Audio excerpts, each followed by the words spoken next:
This podcast is part of the Batman Universe Podcast Network, hosted by the BatmanUniverse.net. Check out everything related to Batman and the entire Bat family at the BatmanUniverse.net, including news and original content related to comics, movies, television, merchandise, video games, and more. Also, check out some of the other unique podcasts that TBU has to offer. Consider supporting this podcast by becoming a patron on Patreon. Even $1 can go a long way in supporting this content that you enjoy. Look for a link over at the BatmanUniverse.net to offer your support now. And now, on with the show.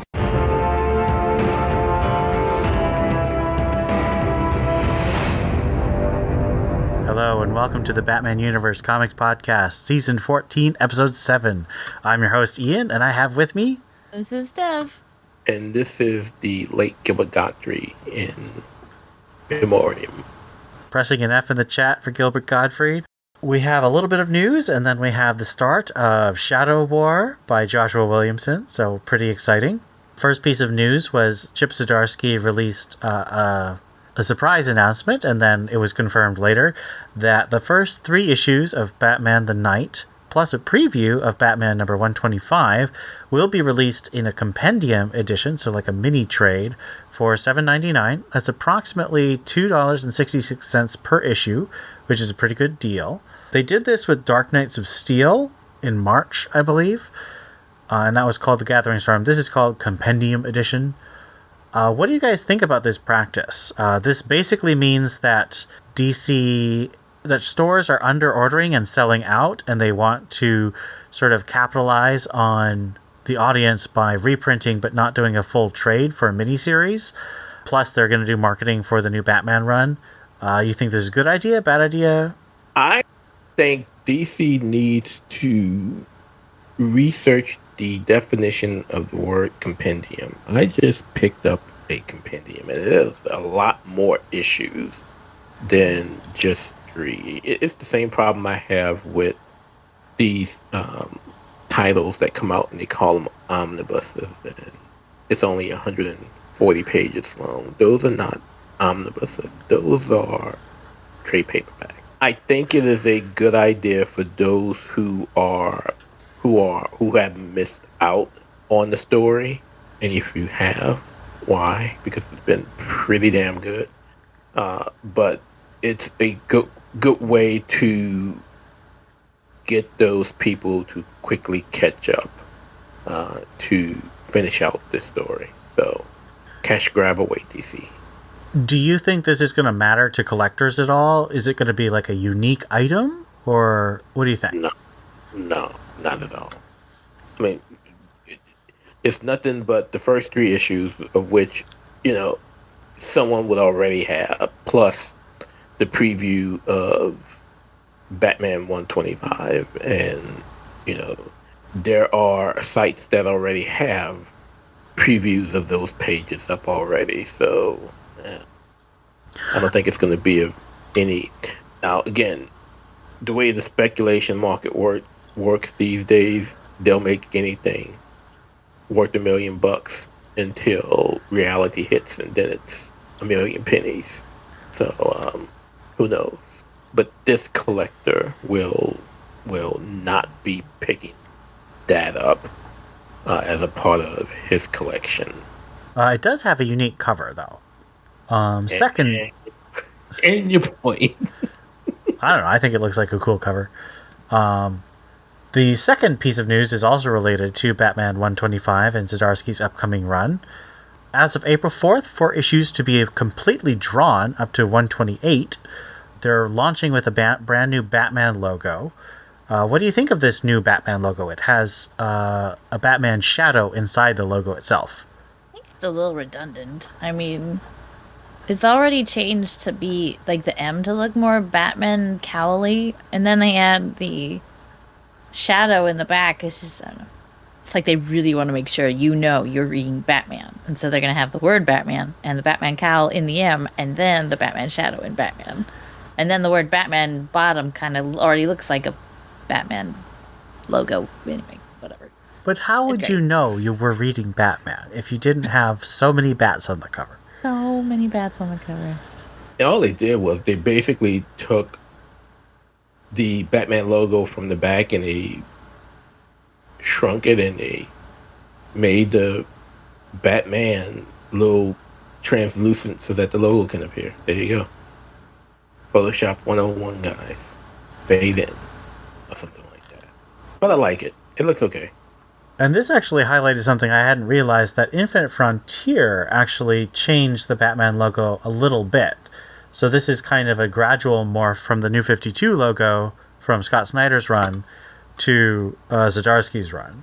Rounding up our news with a last-minute announcement, we have two pieces that dropped.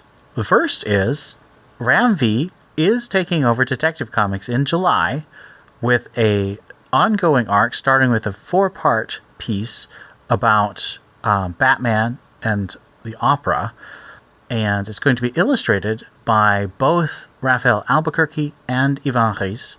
Backups are going to be by Cy Spurrier, illustrated by a rotating group of artists, starting with Danny, who did the Arkham City Eye of the World, I think it was, miniseries, and previously Danny did the Miracle Molly Secret Files one-shot. So what do we think about this news about Ram V replacing Mariko Tamaki on Detective Comics? So I was trying to explain it to my husband today. And I was like, so imagine someone's going to give you chocolate cake. And you're really excited because chocolate cake is awesome. But you already have chocolate pudding, which is better. And they're trying to get you excited about the chocolate cake, which is great. But you have to give up your chocolate pudding, which is better. And so it's just a really hard thing. And if Tamaki doesn't get given something awesome, or if she's not stepping down of her own volition, I'm going to be pretty heartbroken. So, and I am struggling with tears of joy and despair. Mm-hmm. For the past 2+ years, I've had the pleasure of reviewing Detective Comics on the website, and this past run with Mariko Tamaki has been the absolute best of this series since Rebirth, in my opinion. And I will say it as I have written it many of times. Feel free to at me if you disagree, change my mind. But during her run, she not only made Detective Comics enjoyable again, she made it the best Bat book. And I've said it many a times. I continue to say it until she's off. And that will be greatly missed by this reviewer. But also reading Rambi's run on Catwoman since Joker War, I am quite excited to see his take on Batman. So this isn't going to be a situation where the book will suffer. I don't think that's Ram V's style. You know, he's a pretty damn good writer. Again, he made Catwoman an enjoyable series, and I think Ian, being the current reviewer of Catwoman, especially now with its new creative team, will wholeheartedly agree with that. So, quite excited to see what he brings to Detective. But man, it's gonna be tough for me to get over the job that Mariko Tamaki has done over this last year plus with her contributions to not just Bruce, but with what she's brought with the entire Bat family. I mean, she's done some hellified stories, and if DC doesn't reward her with some type of Bat book, whether it's Batwoman, Huntress, a true Birds of Prey, what have you, it is going to be quite a disappointment. Batgirls, maybe. Oh, I would pay double what I'm paying now for that. So I'm going to go full English major here. There's a line from the beginning of Hamlet. Have we, as 'twere with a defeated joy, with an auspicious and a dropping eye, with mirth in funeral and with dirge and marriage, in equal scale weighing delight and dole. Ram V on Detective was something that we pitched. I don't remember who did it, but one of us did, and we were all really excited about that, even though I personally would also love Priest, although we're getting Priest on Black Adam, so I'm not too sad. So Tamaki has been just so good. After a string of really just struggling writers on Detective, even disappointing writers. Writers who have done much better in the past. Like you have Tomasi. We were expecting great things from Tomasi, and it just went. I think even the most devoted Tomasi fan should admit that it was not his best work, for sure. And then before that, we had the dreadful Robinson run and the kind of mediocre Brian Edward Hill arc. And then, of course, James Tynion did a great job with his arc, but that's the last time, and that was back in 2018.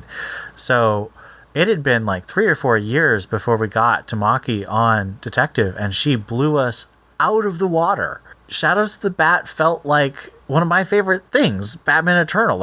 And that's not something I say lightly. I love Batman Eternal. And so Shadows of the Bat being just so well crafted and well structured and lots of great character moments and really fantastic art. I mean, that obviously wasn't Tamaki, but she used her artists brilliantly. It's been a true pleasure being able to podcast about Tamaki's Detective Comics run. I expect it will be a true pleasure to review Ram V's Detective Comics. And, Raphael Albuquerque and Ivan Reis are some of the top artists in comics. So this is not at all a downgrade. I just kind of wish that Tamaki had been able to build to a finale. And maybe if we look at Shadows of the Bat as her finale, you could do that. And just this co-written arc is sort of a transition thing. But I kind of wish we'd known, and it's quite possible DC didn't really know. They were trying to figure things out. I mean, we all knew that the Williamson and Shadows of the Bat era was somewhat transitional because Tynion had left and they hadn't really committed to a long-term Batman writer. And they were using Detective Comics as sort of a thing to get Bat Family excited while, Williamson was building up to his crossover. So they're doing all these big things to get people excited, but they're short. They're kind of flash in the pan. They're 3 months of Detective doing weekly, and then you've got the Batman Robin Deathstroke crossover. Both of those, they're kind of done in less than 3 months. Chip Zdarsky and Ram V are hopefully, the long term. That's what they're all promising us. Of course, things can change. DC being DC, they'll probably screw something up. But they seem to be trying to promote these two creative teams on Batman Detective Comics as for the foreseeable future. So I am excited, but I also really am sad because I was really digging what Tamaki's doing. And I don't know how to end this in terms of emotionally, because I am with an auspicious and a dropping eye, a happy and a sad. Here's my other concern, and yes, I remember when we were all questioning who we wanted on the books because it was Ram V and Brandon Thomas. It was Ram V with Priest in second place for Detective, and it was Brandon Thomas for Batman. Those were our pitches, and then Tamaki showed up. And then all of that just went away. But here's my concern. I'm concerned, and we're getting hints of it right now, that the cohesion that we had between Detective and Batman and the other Bat books are going away. And when we read about what this first run in Ram V's series looks like, it looks terribly different from what we're supposed to be getting, from what we've read about what we're getting from Zdarsky. And and granted, they said that, and again in the write up that Ram V's run is supposed to spin out somehow of Shadows, but I'm just concerned that cohesion that we've had with Batman and the Batman universe, particularly during JT's run is going away and things will be disjointed again. Now, if the writing is great across the board, it shouldn't be a problem. But I mean, we may be waiting to see crossovers again, and I don't know how I quite feel about that. Well, we'll have to see, because so much of that depends on Chip Zdarsky. James Tynion said, and I quoted him on this in my Inside Batman columns, that the Batman title is going to drive the line, whether you want it to or not. So it's better if you're behind the wheel instead of editorial making you drive the line, which is what Tom King ended up doing. Tom King didn't want to drive the line. He had his own story to tell, but editorial kept taking things from his run and making, like, they destroyed Nightwing. Like, Tom King's original pitch for shooting Nightwing is he would fix it. It wouldn't ruin other people's plans. But editorial made it drive the line. Same thing with The Wedding. Same thing with Killing Alfred. Killing Alfred, yeah. So all of those things were editorial making the Batman title drive the line. Whereas James Tynion deliberately used the Batman line to drive the line. He was in control, and he was constantly communicating and telling people what to do and listening to what they're doing. Tamaki, like, if you read his pitches that I sort of explored through Inside Batman, he had this whole vision, and he generously gave so much of that vision to be explored to Tamaki. And so all that stuff with the neighborhood flowed between the communication between Tynion and Tamaki, and they fleshed out Gotham in a way we hadn't seen in a decade. And that's the kind of communication I really hope is happening with Zdarsky and Ram V and, you know, all the other Bat titles. That's what we want to see. That's what really invigorated us for the past year. It can happen again, and I really hope it does. And Chip Zdarsky is saying the right things, but of course, we have to wait to see how it actually works out. When is that happening? Is that July? July. Is it July for both of them? Yep. Okay. Which is kind of nice. It'll kind of be it feels like it's launching together rather than a staggered launch, which I prefer launching together. What do you think of the logo for Detective? Because it's different too, isn't it? I'm not sure if that's a new logo or if that's just like the artist incorporating it into their art. Because sometimes they do that. Like James Tynion, Eddie Barrows would often do this. He would put like Detective Comics carved into stone that, you know, the Bat family was crouching on or swinging off of.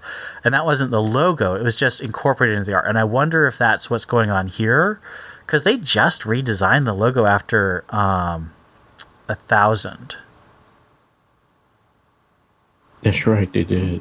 So it would be really weird that they'd spend money to redesign the logo, especially since they just spent money to redesign the Batman logo. All right, so last piece of news is we're having a Red Hood spin-off 2-book miniseries from Sean Murphy's Batman White Knight universe. And this, of course, is going to focus on Jason Todd. And they're also going to have a brand new Robin who is assisting Jason himself. They say that she's a girl named Gan, who is local from East Backport. That's a Dickensian name if there ever was one. So I think this is interesting. I think everyone here is going to know what I'm going to say next, which is, I wish it were Steph, but I'm all in favor of exploring Robin. I love the idea of Robin and what it means, and particularly the fact that Robin sort of is the character who responds to Batman's inspiration. So we respond to Batman's inspiration emotionally when we read it, and so Robin really is a reader vehicle for responding to the inspiration of Batman to be our best self and fight against our demons. What do you think about this Red Hood miniseries announced? Is this taking place in the in the Neo Gotham? Or is this earlier? Because that takes place, it looks like it's Dick happening around the same time period as Beyond, which is 15 years in the future. Because so they're like in their 40s now. Yes. Well, that's why he needs a new Robin. Well, that's also why Steph can't be Robin. But Steph has never been in this universe. That's what I'm going to say. Has either Steph or Cass been mentioned in this universe? I don't think so. Haven't, I don't understand why. Again, as the two of you have been saying, Yeah, Why? that's the thing is why can't you use the rich? I mean, we all know why they want to make new characters. It's because if the characters get popular, you get action figures and you get money from that. But and White Knight makes changes. Like I had forgotten until I started reading the new one that Dick is the second Robin in this universe, and Jason is the first Robin. Correct. Because Sean Murphy forgot. Did he really? You did. That's He's he been did. open about it. I appreciate that. He said, I goofed up, but I'm going to make it part of the universe. And since it's an AU, it doesn't matter. that's true. But you're right. Steph or Cass could be younger. Exactly. Like you could have Cass be apprenticed to Barbara, and you could have Steph be apprenticed to Jason. Like, come on. I mean, hell, you could. I mean, even with the depiction of is it Gan? Gan? I don't know how to pronounce it. I said Gan, but it could be Gon. And it looks almost like they took parts of Steph's Robin uniform and making it, especially the tunic part. That little skirt. Yeah. All right, let's get to our reviews, starting with Shadow War Alpha. Shadow War Alpha 1, written by Joshua Williamson with art by Victor Bogdanovich. In Nepal, at the Demon's Palace, a mystery person sneaks into an ailing Ra's al Ghul's company. Ra's may be sick, but he's still ready to fight. He picks up two swords and prepares to battle for his life. The scene shifts to a training duel between Talia al Ghul and Robin. We see an aged Raz looking on as his daughter and grandson spar. Talia dodges a strike from her son, which surprises Damien. Talia just tells her boy that he talks too much, and that is why he lost the Lazarus tournament. Throughout this, we see that Raz is coughing blood. It looks like he is thinking about an exchange he had with his mother. She told him that the Lazarus pits are cursed, and Raz decides that it's time. In Gotham, Lockup has rounded up some Blackgate inmates who are on probation. Batman swoops in and turns the tables on Lockup. Oracle contacts Batman. She wants him to see the news, and she sends a feed to his cowl. It appears that Ra's al Ghul is looking to turn himself into the DEO. Before doing so, however, he has a list of demands, including a wish to make a public statement before he is arrested at the Markovian Embassy in D.C. Back in Nepal, Talia confronts her father about his demands, and Damien eavesdrops on the discussion. Ra's has decided that his trying to change the world through violence has not worked. It has worsened the situation, bringing the world to the brink of an ecological disaster. He wants to try something new. They owe it to Damien, and he hopes that she will understand. Batman is already inside the embassy, and so is a heavy police presence. Oracle has got her eyes and ears on everything.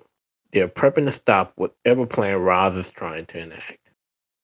Batman also tells her that they need to make sure that the Al Ghuls are safe as well, and is soon interrupted by Damien across the roof in costume. Barbara overhears the exchange and tells Bruce to hug his son.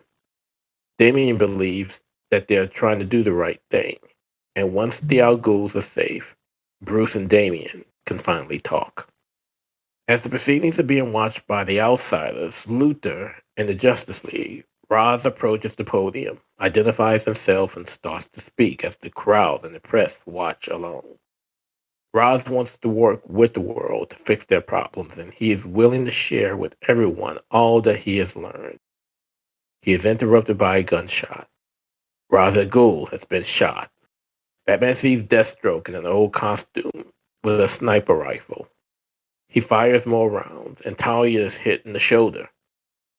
Damien races to his mother and grandfather while Batman goes to confront Deathstroke, who has already thrown grenades.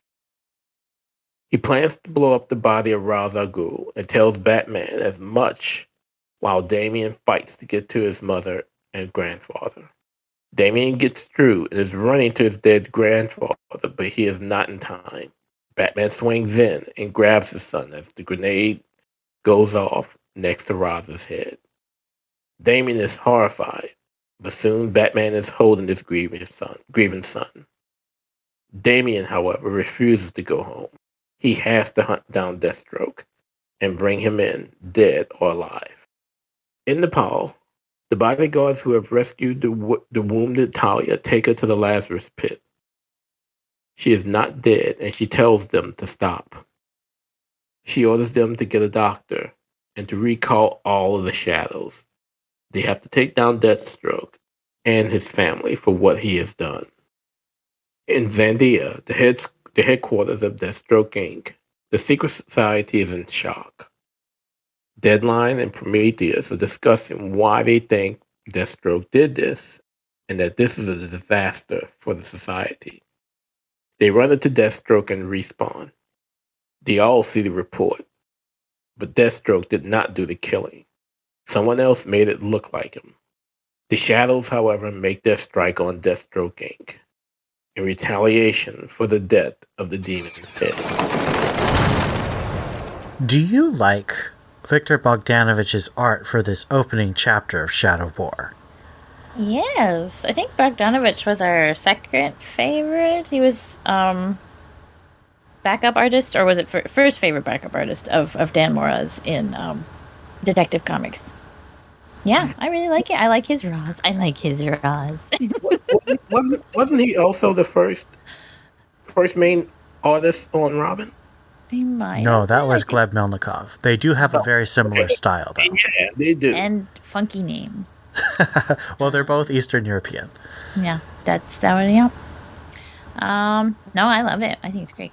Yeah, I agree. I really dig this art. And can someone tell me why he's not doing the main art for the rest of Shadow War? I'd be happy to. Well, that's a question for our next issue, but I tend to agree. But remember that this is basically the equivalent of 2 issues. It's a 40-pager. So, does Batman's mistake with Damian causing their sort of falling apart feel natural or forced for conflict? Forced. The whole... I mean, if you want me to go on, I think the whole thing is forced. Like, Talia losing it and going to war without any kind of discussion or possibility that there was some kind of... I don't know. It just seems very... It seems like a very, very, very large knee-jerk reaction. It's like, I don't know if you should respond this largely with so little, like, intel. I feel like wars should be based on better intel, but, you know, what do I know? and I think that the whole... I think Damien's emotions are fair. Like, he even says, you know, I've just lost my second grandfather. Like, this totally sucks. And it does. But... Again, little intel, placing blame. It's not Batman's fault. This is still... I just think the line he had felt really forced. What mistake are you talking about, first of all, Where he says, well, if I'd been there, I could have saved Alfred. I'm like, yeah. What? That's just... Why would Batman say that? Yeah. But, like, the moment where they embrace, like, I liked that. That was well done. No, up until that moment, this was like, I was all about Shadow War. I was like, I love it. It's my favorite. and then he took it away immediately. Yeah, I definitely enjoyed. That had to have been one of the biggest brain farts from Bruce. I don't know. That was if he was looking to console Damien in any type of way, he failed miserably. You know, because he basically said, you failed because if I was there, I would have saved them. You weren't good enough. I kind of felt like maybe he was trying to say, I should have been there. Yeah, that's what I think he meant to say, but it felt too obviously, this is to make Damien feel sad. And like, yeah. I mean, it felt a lot like the Pennyworth R.I.P., which, you know, that whole issue was DC made Peter Tomasi and James Tynion break up the Bat family, and none of them wanted to do it. Okay. Do you think Roz's change of heart was genuine or a ploy because of his approaching death? know if I'd say ploy. I think mortality makes you look at life differently. I think knowing you're going to die just changes how you live and changes your outlook on things. So I don't know if I'd call his impending death being a ploy. I think adding his sickness as an element to the plot, I mean, that's kind of... I think it's realistic. It makes sense to me. He's been alive a long time. He's had a lot of time to think. I am going to say ploy, and I'm trying to find the page, but and the only reason why I'm saying ploy is simply because he wanted to share the knowledge of not just of all he's learned, but he also wanted to share the Lazarus pit with society. But if he is to believe what his mother has told him, then he knows that there's something wrong with the pits. So why would he want to share that with the world? Well, obviously there's plots within plots. And you would hope so for an event. Otherwise, this could be like a 2-issue arc instead of a 8-issue arc plus anthology plus whatever. So, 2 questions. Does the new sexy assassin Angel Breaker look interesting? No. Next question. I don't know. I need Theo to weigh in too, though. Wait, Angel Breaker. Is she the one with the shirt? She's the one in the front. She is not wearing a shirt. She's wearing just a vest. My question is, every time we've seen Rosin's people, whatever they're always called. What are they called? The Demon Shadow? Yeah, just demon groups, whatever. They're always like clones. They all wear the same black outfit. No one stands out. And suddenly, never before seen, is this entire crew of individual characters who look different and blah, blah, blah. To be fair, we did see this a lot when Talia was trying to take over Leviathan in the Silencer ongoing series. I didn't read that. It was pretty good. I actually really like that series. Good. I'm glad there's some precedent. I see Angel Breaker as a Lady Death wannabe. And if you haven't read Lady Death before, you wouldn't know, but if you have, you would. But is that a good or a bad thing for you? Well, again, it depends on who you ask. I'm asking Theo. Theo would say it's in a good way. Steph would be like, hell no. I think Angel Breaker looks really 90s. Like, I don't know if Rob Liefeld came out and just, like, hung out with Josh Williamson or something. No, this character actually has feet, so I'm gonna say... Okay, but, like, the shirt part looks like someone from the 90s was like, oh, yeah, shirts are bad. She reminds me of Nocturna a bit. Pasty skin, lots of cleavage. I mean, lots of cleavage is just, like, female comics characters, especially in the 90s. Just read the issue of Batman, the old issue of Batman, when she was supposed to die. Oh, Nocturna? Yeah, didn't happen though. This was like, I think it was like issue 3 something. Oh wow, long. I didn't know she was that old. Oh yeah, I've been filling in gaps. Ah, all right. So there's no backup because this is a special issue. Oh, actually, one last question. We had a lot of conversation on the Discord about this. Do you think that having an Alpha and Omega issue is a good or a bad thing for an event?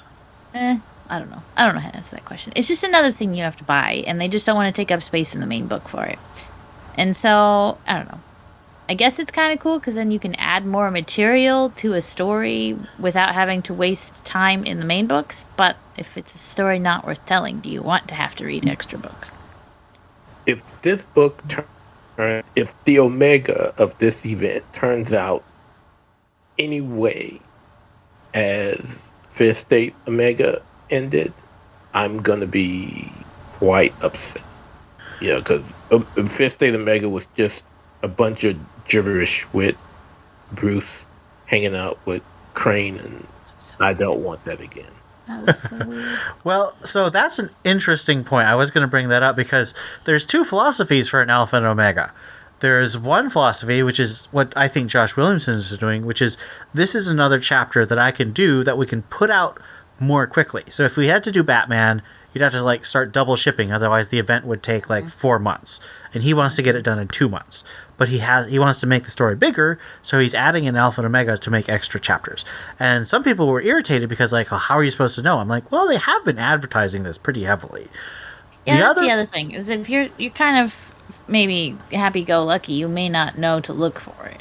Well, if you are buying Batman, you should know, because they have been putting the checklist there.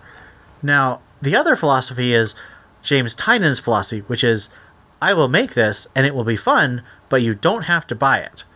Which means that both Fear State Alpha and Omega were not necessary for the Fear State event, because James Tynan really wanted you to be able to just buy Batman, and you didn't need to buy anything else. That makes people who want to collect the Alpha a little annoyed, because it means that a lot of stuff is repeated in the first issue of Batman. So I don't know what you guys feel about that, but I personally prefer the extra chapter thing, because I'm like, if I want to get this event, I'd like it to be more. I'd like to be extra size.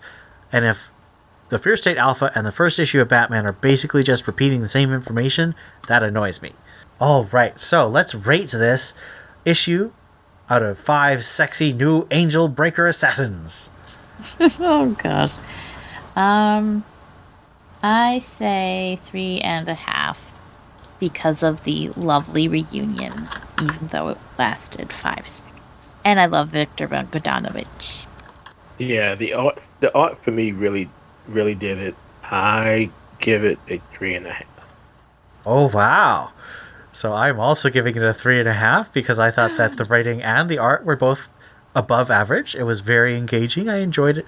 And it's so much more enjoyable than the last 4 issues of Batman.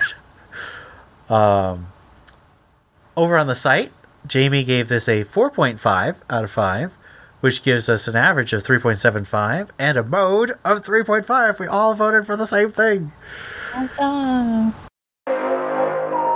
Whether you are a first-time TBU Comics podcast listener, a 13-year veteran, or anything in between, we'd love to hear what you think about this episode or any of the comics we discussed.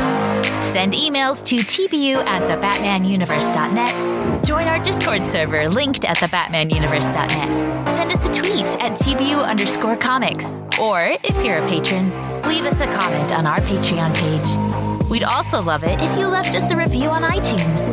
We'd love to read your comments on the next episode of the Batman Universe Comics Podcast. Batman may claim he works alone, but we know that he needs the Bat Family. Join the TBU Bat Family and let us know what you think. All right. Now we're going to move on to Batman number 122.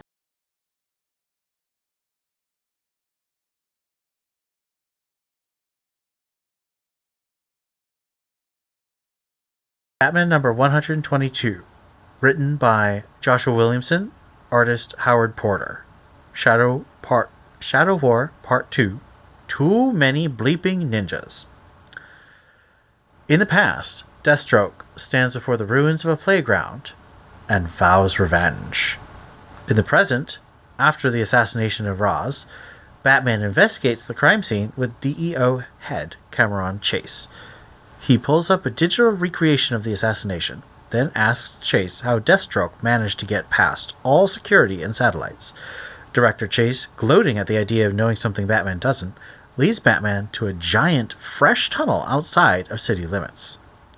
Chase tells Batman that the tunnel leads all the way to the crime scene.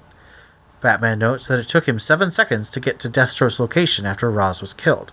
In that time, Deathstroke could have killed anyone he wanted. Instead, he shot Talia, but only to wound her. Batman surmises that Deathstroke missed on purpose. At Deathstroke's lair, his secret society is under assault from ninjas. Angelbreaker and Detonator lead the League of Assassins in a siege of the base. During the maelstrom, Prometheus abandons Deathstroke, leaving Slade to escape with his newfound son, Respawn. The two make it out of the building just as it blows up. At a bar, Rose Wilson, Ravager, the daughter of Deathstroke, downs a drink while mulling over the awful news that Deathstroke assassinated Ra's al Ghul. Damian Wayne Robin arrives, telling her he needs her help. Ravager tells Robin to stow it, instead ordering him to help her kill her dad. In Nepal, Batman fights his way into the House of Al Ghul and confronts Talia. He accuses her of hiring Deathstroke to murder her father. She refutes Batman's claim, telling him she was aware of Deathstroke's army, but she had nothing to do with Raz's death. The two talk about Damian, but suddenly Talia keels over. She's in pain from the wound that the Deathstroke we saw shot her with. When Batman asks Talia about using the Lazarus Pit, she tells him she doesn't trust the pits right now. Batman expresses concern for her injured state. Slowly, the two embrace, then kiss. So first question. Wait, I gotta check on Steph first. Steph, are you okay? It's okay. I don't. There's so much I don't like about this. The Talia thing is just honestly on the bottom of the list. How does Howard Porter's art work for you? It's terrible. You know what? It reminds who did Batman Odyssey and that was terrible? Neil Adams, wasn't it? Neil Adams. It gets me a Neil Adams vibe. Who I don't like, by the way. At least whatever he does now. I've not been a fan. You know. And what's his butt? The son. Oh, what was his name? Killjoy? No, what's his name? Respawn. Oh, joy. He's supposed to be Damian's age. He's supposed to be like a white-haired Damian who is 14, and they make him look 35. Well, I mean, he's had a much harder life than Damian, which is hard to imagine, but he has. But they just, like, we've seen him before. We've seen him barefaced. He does not look, like, in this picture where they're jumping out the window, he's got chiseled jaw and, so, anyway. He does not look like he's looked in the last few issues where he's been introduced. And Damian doesn't look that much better. Faces are horrible. Scratchy, stupid art. I don't like it. Batman looks weird. He's running like an anime character with his arms behind him. So tell us how you really feel. I don't like it. How do you feel, Theo? Oh God! So let me go full disclosure first off and say I was really a fan, and I said this on the server.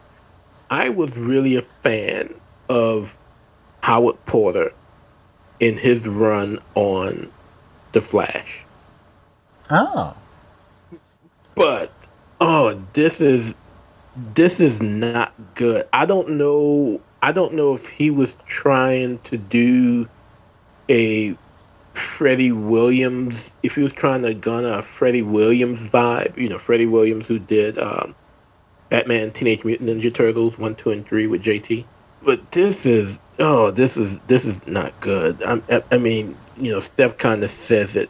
The kids look like they could be older than me, and I'm on the near side of 50. I'm closer to 50 than I am 40. And this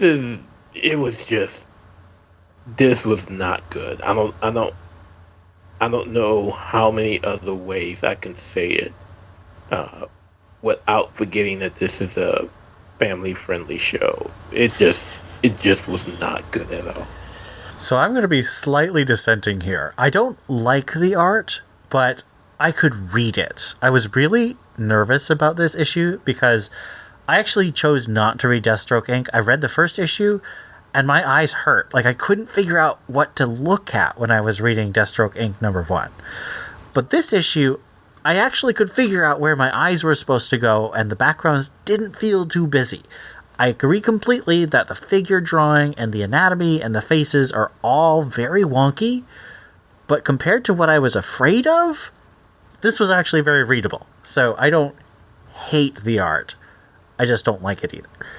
I don't know if for a top tier book, readable is a ringing endorsement. I mean, Porter's got name recognition.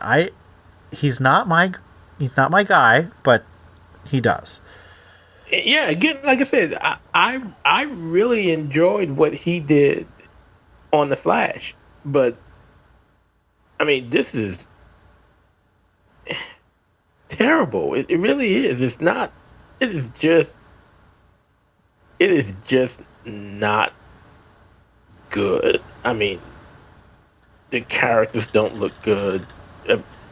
the colors don't seem to blend all that well. And again, I know the colors aren't him, but it's just where's Victor Bogdanovich when you need him? How do you feel about the way it leads to that cliffhanger of a Bruce Talia kiss? I mean, But the art? No, the writing and the art together, like the storytelling. How do you feel like it builds to that ending? Do you think it's a good ending or what? No, and not just because it's Talia. Okay, I actually can emotionally distance myself from this. I understand they're going to put Batman with whoever. I've been reading him in Zatanna for 2 months, and I don't know why you keep forcing yourself to do that. it's horrible. That actually hacks me off. Talia, or whatever. But it's just, there was no build-up. Like, they're just talking about her dad dying and their kid, and then suddenly, and she's wounded, and suddenly they're making out. Like, I don't know. I never want to see you in pain. I don't get it. Were those like words? It was like, I hate when you're hurt. I don't ever want to see you hurt. I don't know.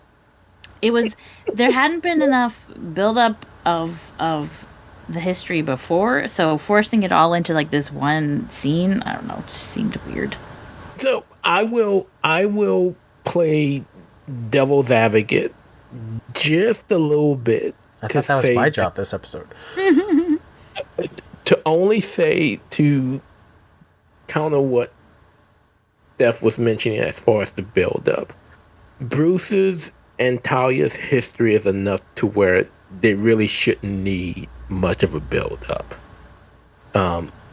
Much like he and Selena. He look at Selena look at him, and they're on the rooftops. That's the history. I mean, they got a kid between the two. So I don't think there needs to be as much a build up to get them there.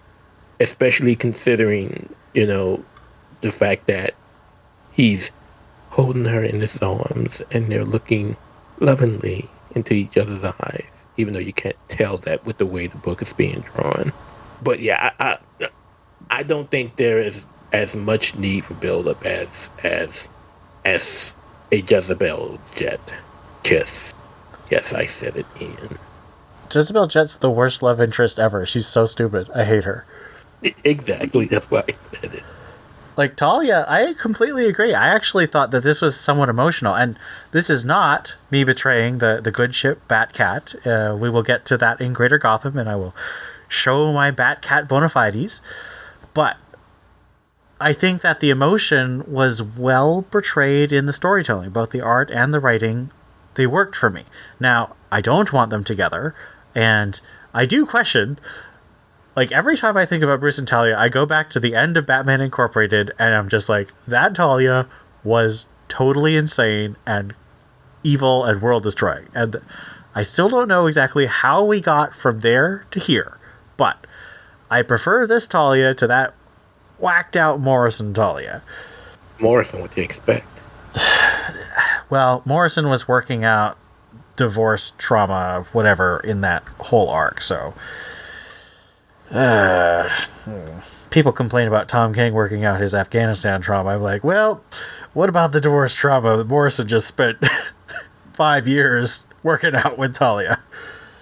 All right, let's move on to our backup. And this is also written by Josh Williamson, but it is drawn by Trevor Harcine.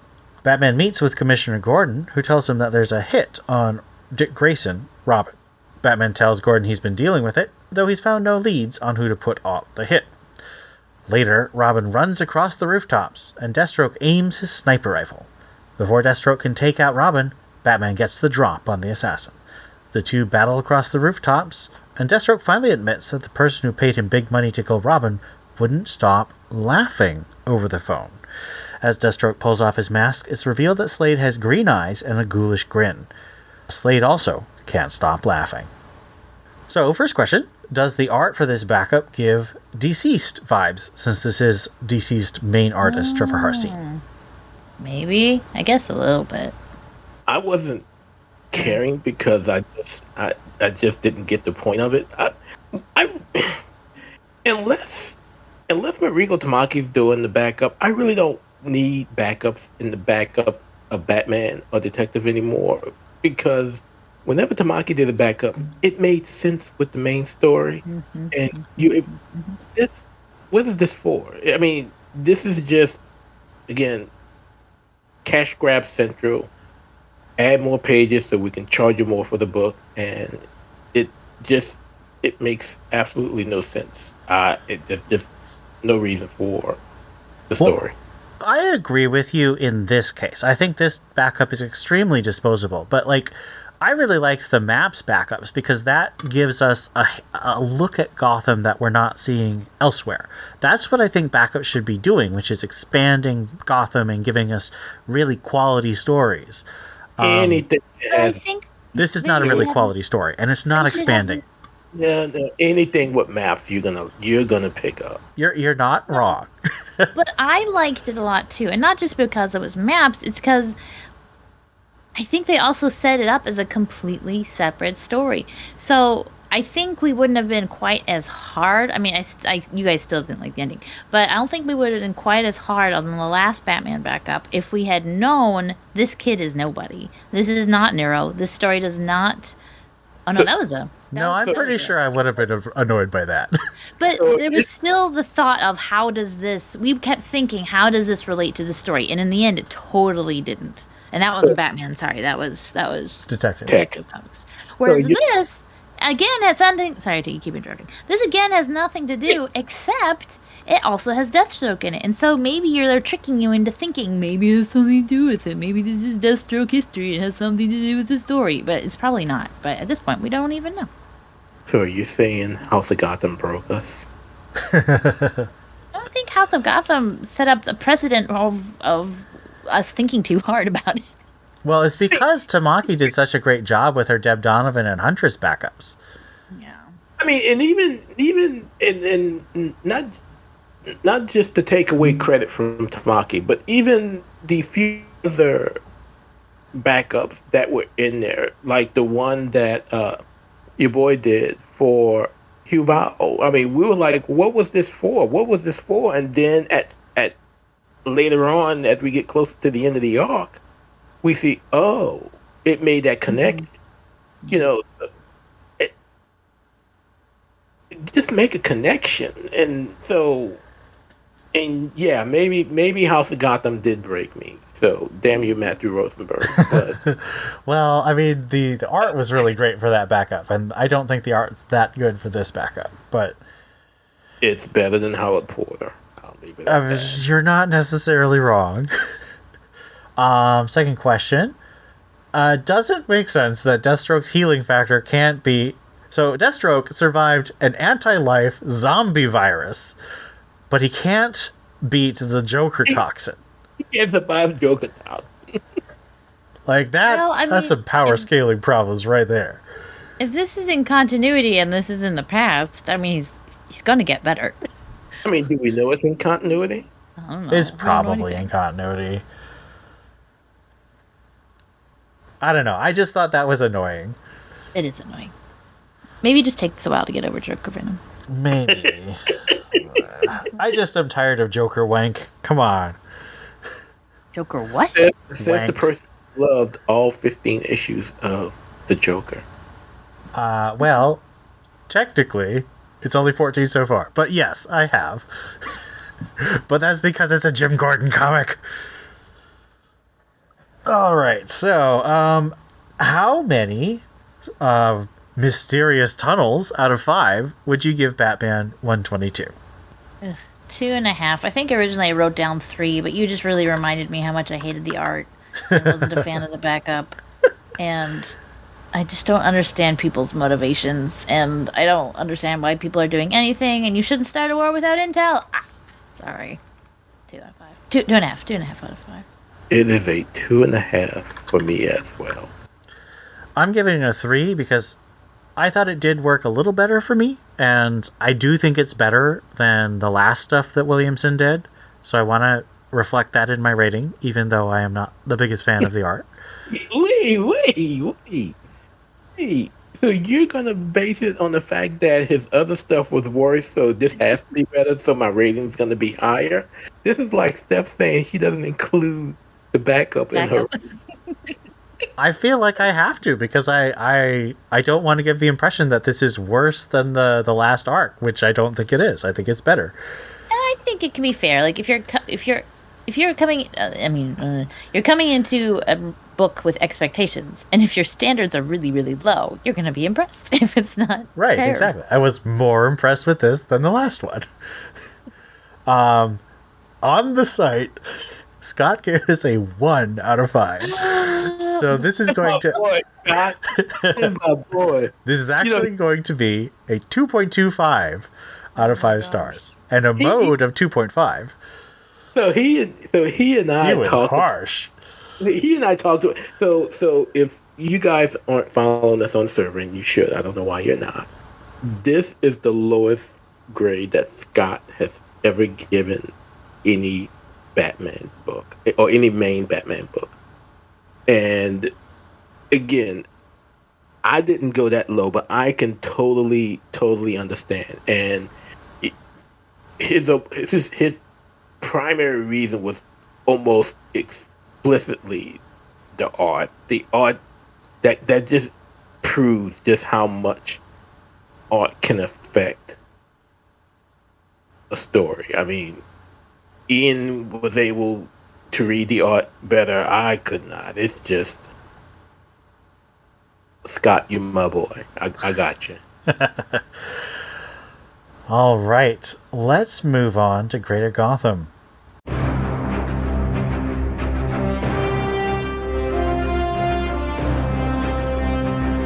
Batman Beyond the White Knight #1.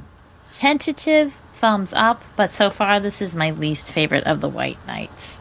I'm giving it a thumbs up as well, but as I mentioned a few episodes ago when this book was announced and we talked about it, my biggest fear was that as each volume of the White Knight series comes out and we move further away from Jack and the Joker, who was supposed to be the White Knight in the first place, this is going to get worse, and I'm afraid that I may be right. I wasn't a fan of the setup. Like the setup being, oh, by the way, Bruce has no idea what's been happening for the last 15 years. It's like, what? No, what? That would never happen. Yeah, I'm going to give this a neutral just because there's too many things, and I've never been the biggest fan of this series.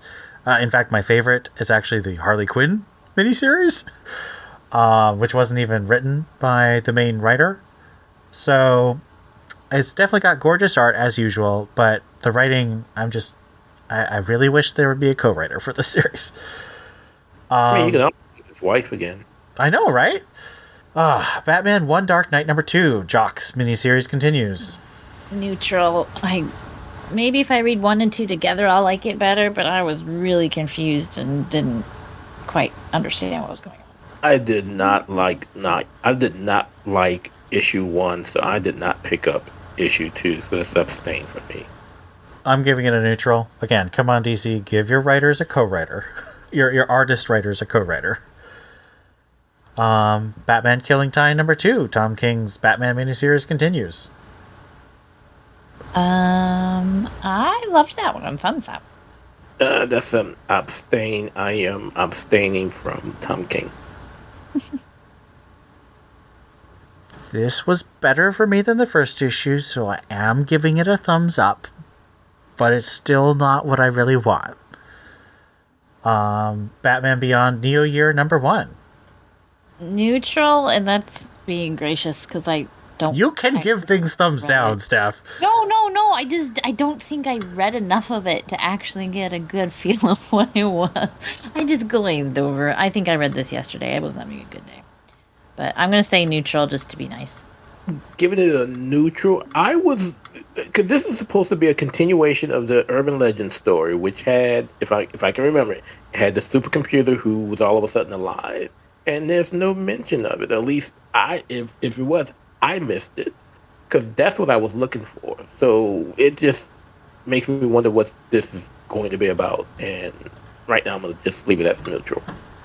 For me, it's a neutral. I think that it does reference the supercomputer, but it's a little... it feels like they're wasting time. Like, I feel like they should have had more happen in this issue. So I'm giving it a neutral. I don't hate it, but it's definitely not like something I'm super excited about. Earth Prime #1 Batwoman TV tie-in. Abstain. Thumbs down. As soon as I saw the cover and saw that it was not Kate Kane or not Helena Wayne, and it was the CW chick, I knew I was gonna hate it, and I did. I did not hate it. I actually give it a thumbs up, but only because Steph is in the backup and I approve of her. Batman 89 #5. After 4 months, this series continues. Thumbs up. I actually am really enjoying it, even though Catwoman is only a tiny bit in it, even though she's on the cover. You've got to love that cover. That cover is enough to make it a thumbs up for me. But you gotta love Harvey Dent too. I do. And you know what? I could hear. Oh crap! No, Lando. His name. I could hear Lando. He called Billy D. Lando. Billy D. Williams. I don't know his name. I could hear his voice in my head. I didn't know his name. Wait, who is this everybody? No, I did. I did know his name. I'm talking about you. You said everybody, so I wonder who these everybody is. What? Nothing. So I'm going to give this a thumbs up. I haven't been the biggest fan, but this was an enjoyable issue. There was good stuff in here. The series is cheesy to me, but it's an okay cheesy. You know what I mean? That's fair. Some stories just intentionally are cheesy. They're written to be that way, and that's the vibe I get from this. Yeah, I think that's true. Batman Urban Legends #14. Containing 4 stories, Zatanna Batman, Question Batman, Birds of Prey, and Ace the Bat Hound. 2 thumbs and 2 toes down. There you go. Preach. Oh my gosh. This is the first issue. I can't save it. There's nothing nice to say. Like, the one story about the animals continues to have a few fun, cute moments in it where the animals are doing things, and that is it. That's it. So, I intentionally went straight to the Birds of Prey story first because I knew I didn't care about Batman Zatanna. I knew I didn't care about the Question and Batman, and so I wanted to read and see what this new Birds of Prey team was supposed to be about. And Ian mentioned it in our private chat for the cast. It just seems like DC takes any group of women and put them together and call it the Birds of Prey. Yeah, BS. This is terrible. The entire issue was terrible because after I discarded the rest of that Birds of Prey mess, I went ahead and tried to do Zatanna and Bruce and the Question and Bruce. I finished the Zatanna story, but then by the time I got midway through the Question, I just gave up. And Urban Legends is just... I really want them to cancel this. I give it all my thumbs down, all my toes down. And a big tongue out, like, Yep. I really dislike this title. There was a female team of villains in the early days of the Birds of Prey called the Ravens, and they could have called this the Ravens. Now, none of these characters were on the Ravens, but none of these characters were on the Birds of Prey either, so does not matter.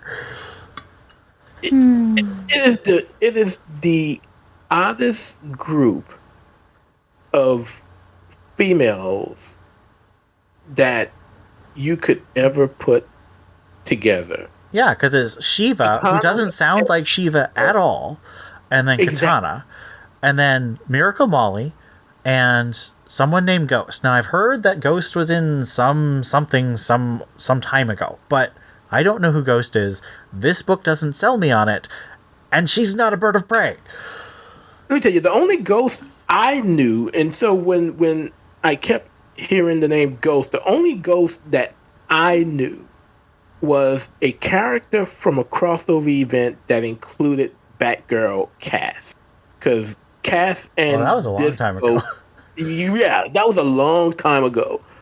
Other than that, I have never heard of Ghost. Now, unless she's related to Gentleman Ghost, I have no clue. Just zero clue. Yeah. So, and we have to suffer through this for 3 issues. I'm so irritated. All right. Batgirl's number 5. Abstain. I couldn't read it. I tried. I really did try. I couldn't read it.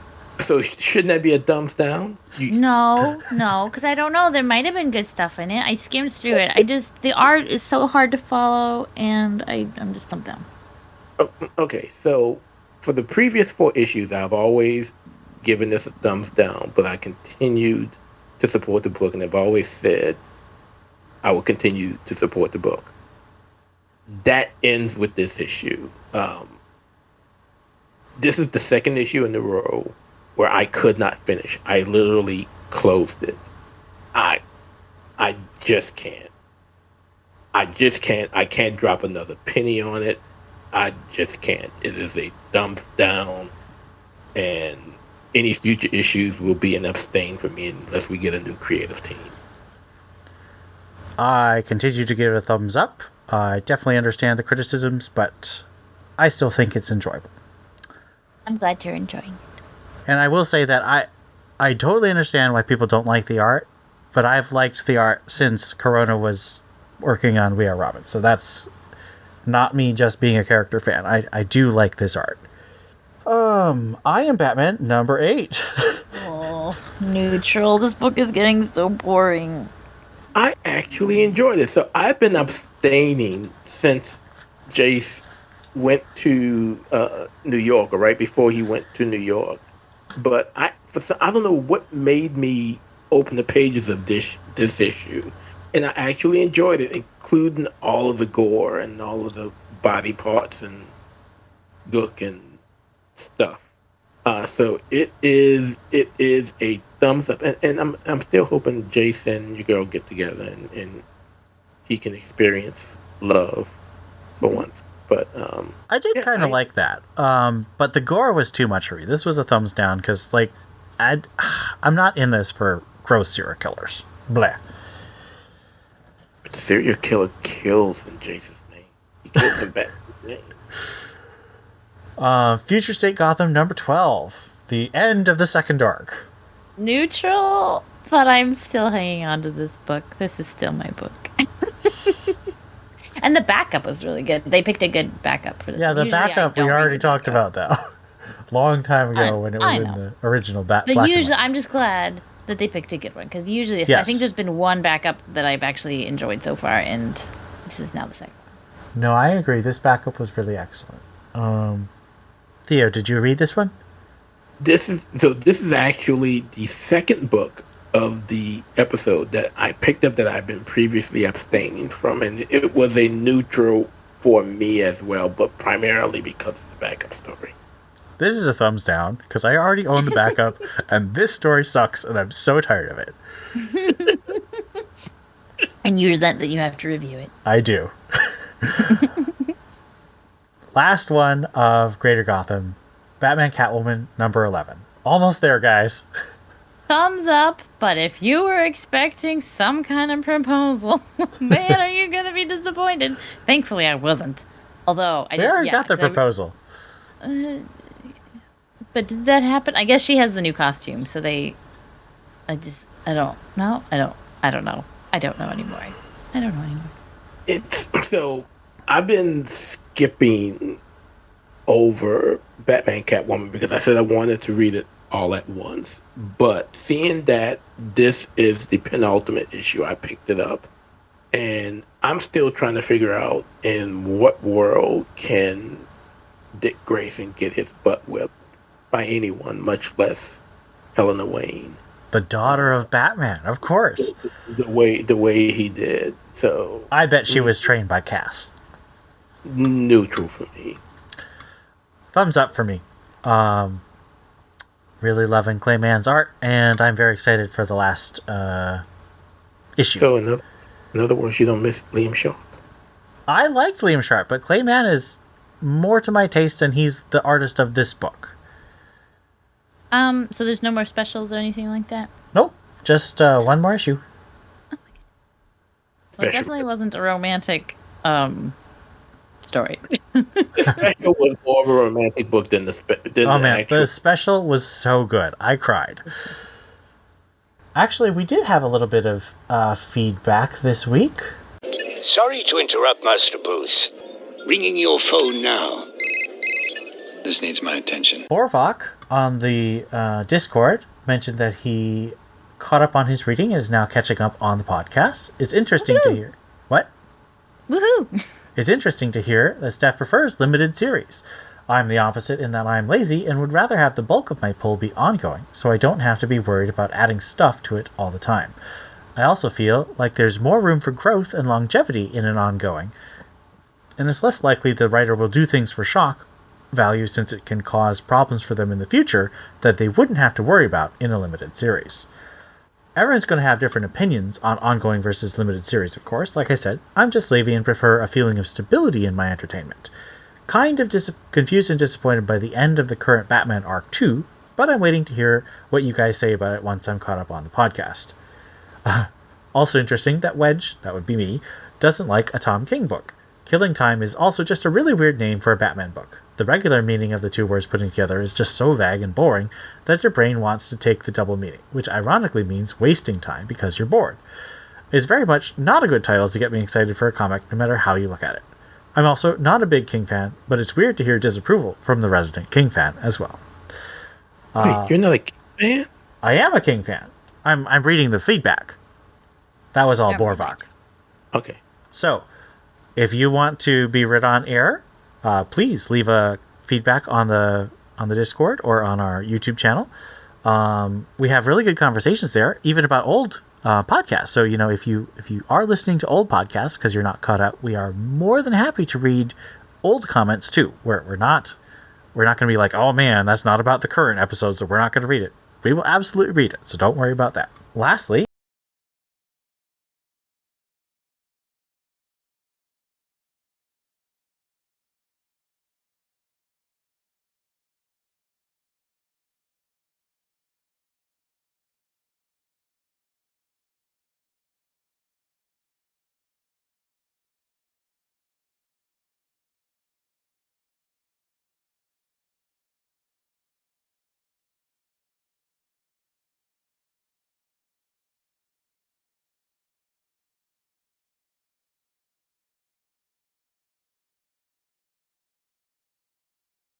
to keep this community going. I really appreciate it. All right, that brings us to the end of our podcast. Tune in next time for the next part of Shadow War and our first part of our next Detective Comics arc. Until then, I've been Ian. This is Steph. And this is Gilbert Gottfried. And we'll see you next time. I can't do a good Gilbert Gottfried impression, so I'm not going to try. I think my heart just stopped. Are you okay? Did you not hear that? No? Oh, I should be recording a backup. Oh my gosh. Lord have mercy. Oh my gosh. Okay. Was it a thunderclap? Oh, yes, it was very close. Oh man, that's nerve-wracking. I feel you. Okay. Why is Jason white now? I mean, he's always been white. Jason always been white. Remember when he? I think he was tan. I don't think he was not white. Oh, man, that was a hell of a tan. I mean, he looks more like Dick in the picture. He looks like Dick Grayson holding the Red Hood helmet. Except he's got his little white stripe, his little white puff. Yeah, puff. you can see the white puff. Enough people draw him like Shiro. He's gonna become it. My problem with dealing with all of the damn shippers who just so annoying. Who just made it so toxic. Social media was just pissed that they refused to put Keith and Shiro together, and it's like, do y'all not forget he's married? It's just like they didn't care. Yeah, but unfortunately, so much of online conversation is like that. Thankfully, not in our Discord. I ship Zutara, and I will die on that Why? hill. Why? Why do you do this? Who you Why do you ship? do this to me? Zuko and Katara from Avatar. No, And I this will is die not- on that hill. This is not okay. Well, I mean, hell, I mean, you and I both agreed that Maya and Damien needs to be together, although they were really separated age-wise in that original run. At least Damien's aged up now, so he can But wouldn't possibly she happen also have now. aged up the same amount? Shut up, Steph. No, Don't because ruin our Damien joy. gains Shut 3 years up. magically, and no one else aged. Oh, that's true.